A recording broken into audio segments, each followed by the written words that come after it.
Magandang araw mga mag-aaral at ang aking kapwa-guro sa buong Pilipinas.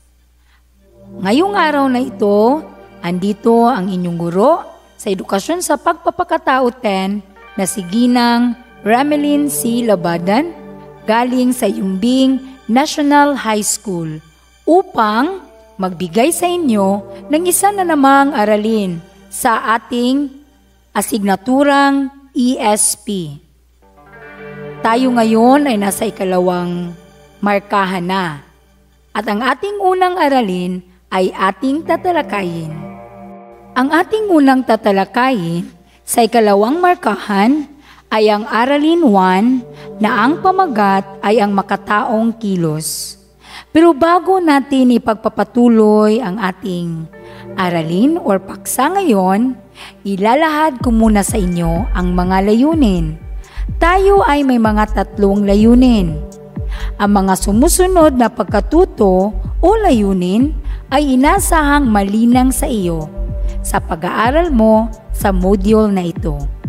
Una, nakikilala na may pagkukusa sa makataong kilos kung nagmumula ito sa malayang pagsasagawa ng kilos loob sa pamamatnubay ng isip.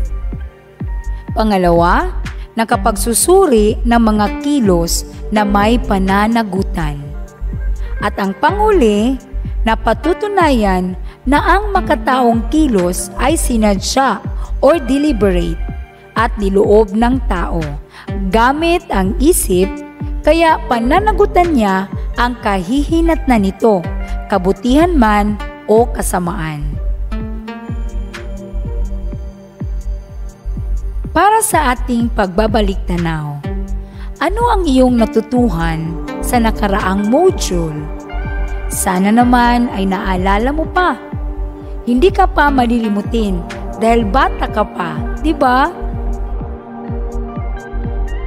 Natutuhan mo sa nakaraang module ang pagiging bukod-tangi mo dahil sa iyong taglay na dignidad bilang tao, na nakabatay ang dignidad mo sa iyong pagkabukod-tangi, hindi na uulit sa kasaysayan dahil bukod-tangi nga, at sa pagkakawangis mo sa Diyos, may isip ka at kalooban.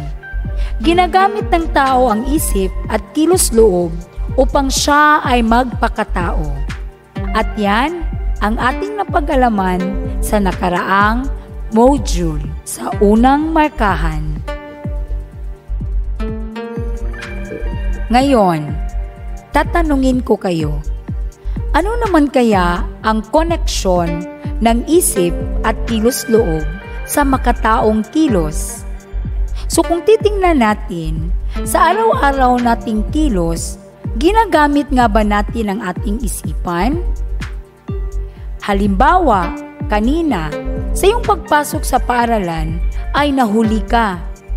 Ginamitan mo kaya ng iyong isip ang iyong pagiging huli sa klase?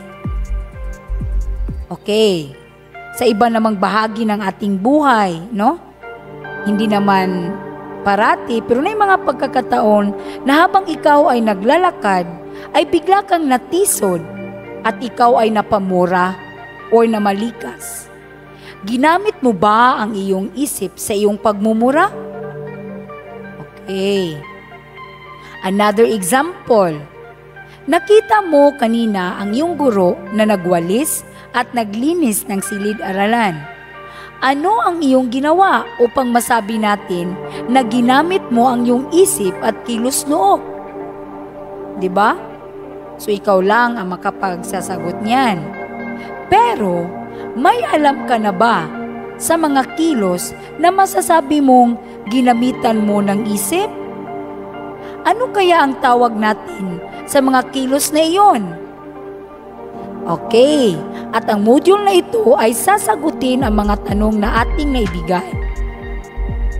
Sa module na ito, matutuklasan natin na may pagkukusa sa makataong kilos kung nagmumula ba ito sa malayang pagsasagawa ng kilos loob sa pamamatnubay ng isip.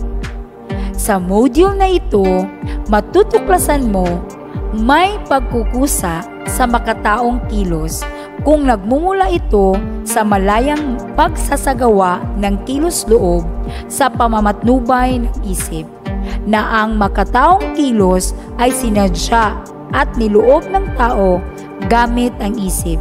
Kaya, pananagutan niya ang kahihinatnan ng kanyang kilos, kabutihan man ito o kasamaan.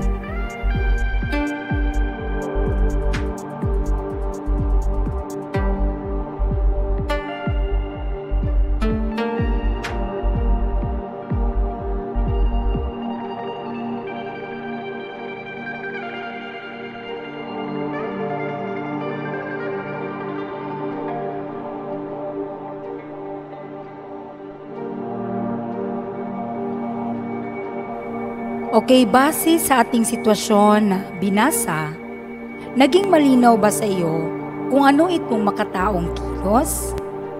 Okay, so alalahanin mo at suriin ang iyong mga kilos kahapon at ngayon.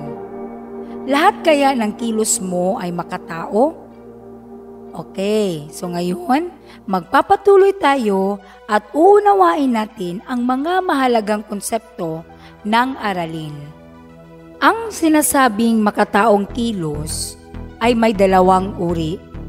Una, ang kilos ng tao or act of man. At ang pangalawa, ang makataong kilos or human act. So ngayon, atin munang bibigyang pansin o pagpapahalaga ang kahulugan ng ang kilos ng tao. Ano nga ba ang kahulugan nito? Ang kilos ng tao or act of man. Ito ay tumutukoy sa mga kilos na nagaganap sa tao. Ito yung likas sa tao at hindi na ito ginagamitan ng isip at kilos loob. Tandaan, ito ay hindi na ginagamitan ng isip at kilos loob. Ito ay walang aspekto ng pagiging mabuti o masama. Ano ang halimbawa ng mga ito? Halimbawa sa mga ito ay ang mga biological at physiological na kilos na nagaganap sa tao, tulad ng pagtibok ng puso, pagkurap ng mata, paghinga, paghikab, at iba pa. So therefore, ang kilos ng tao ay likas sa kanya. Ito ay walang pagiging aspeto ng mabuti at masama, dahil likas nga ito sa tao. Hindi naman masama na huminga, hindi rin masama ang kumurap, no? At hindi rin masama ang tumibok ang iyong puso. So yun ang mga halimbawa tungkol sa ang kilos ng tao. Ano nga ba ang kahulugan ng makataong kilos? Ito ay ang pangalawang uri ng kilos ng tao, ang makataong kilos or human act. Ang makataong kilos or human act ay kilos na isinasagawa ng tao ng may kaalaman, malaya at pusa. Ang kilos na ito ay resulta ng kaalaman. Ito ay ginagamitan ng isip at kilos loob, kaya't may kapanagutan ng tao sa pagsasagawa nito. Ito ay ang kilos na malayang pinili mula sa paghuhusga at pagsusuri ng konsensya. Ito ay sinadya at niloob ng tao gamit ang isip, kaya pananagutan ng taong nagsagawa ng makataong kilos ang bunga ng kanyang piniling kilos o ang kahihinatnan nito, kabutihan man o kasamaan. Kung mabuti ang kilos na ito ay katanggap-tanggap, at kung masama naman, ito ay kahiya-hiya at dapat pagsisihan. So iyon ang kahulugan ng makataong kilos or human act. At tatandaan natin na may tatlong uri ng kilos ayon sa kapanagutan. According or ayon kay Aristotle, kailangang maging maingat ang tao sa paggawa ng makataong kilos sapagkat ang mga ito ay maaring maging isyung moral o etikal.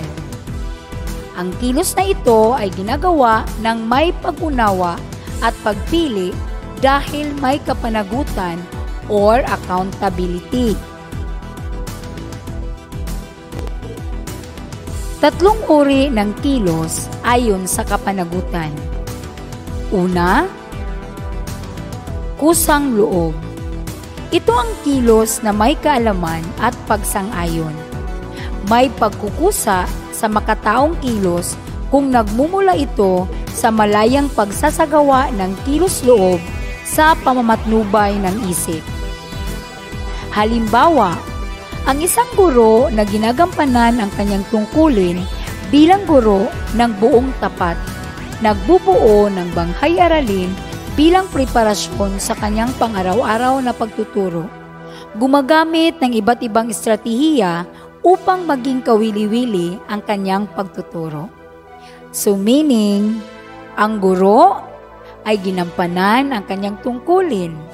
Kusang loob niya itong ginawa ng may pagsang-ayon at may kaalaman. Okay? So titingnan natin ang pangalawang uri ng kilos ayon sa kapanagutan. Di kusang loob. Ano ba itong di kusang loob?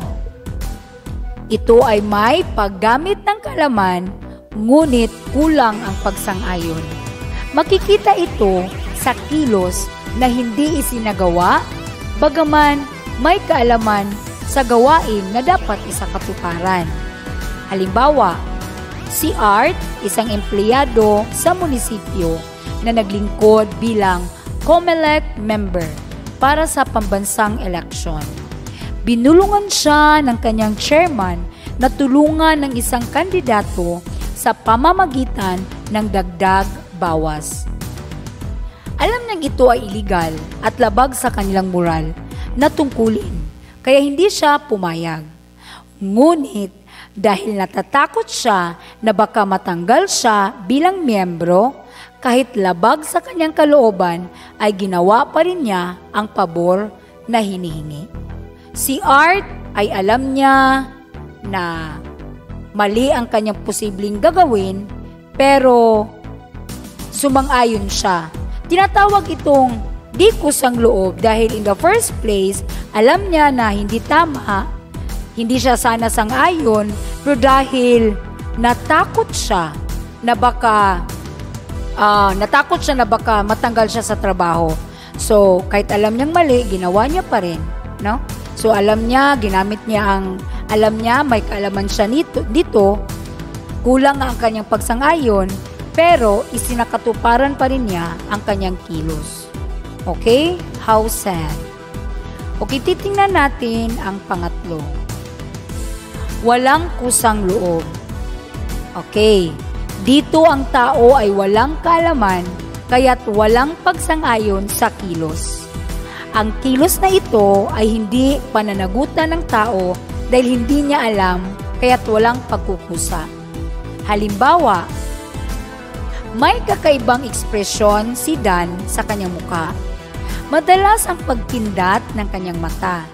Minsan sa kanyang pamamasyal ay may lumapit na dalaga at nagalit sa kanyang pangingindat. Nagulat siya dahil nabastos niya nang hindi sinasadya ang dalaga. Hindi humingi ng paumanin si Dan dahil iyon ay isang manirismo niya. Dahil walang kaalaman ang tao, wala siyang intensyon na makasama ng iba, wala siyang intensyon na apahiyain ng iba o bastusin ng iba, dahil in the first place, ang kanyang kilos na ginawa o ang kanyang pangingindat ay likas sa kanya. Okay?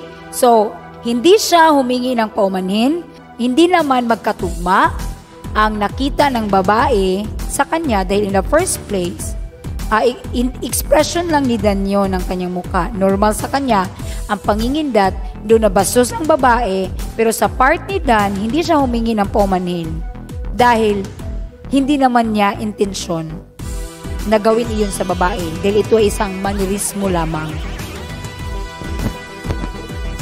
Mga mag-aaral, tandaan na ang pananagutan ay nararapat na may kaalaman at kalayaan sa piniling kilos upang masabing ang kilos ay pagkukusang kilos or voluntary act.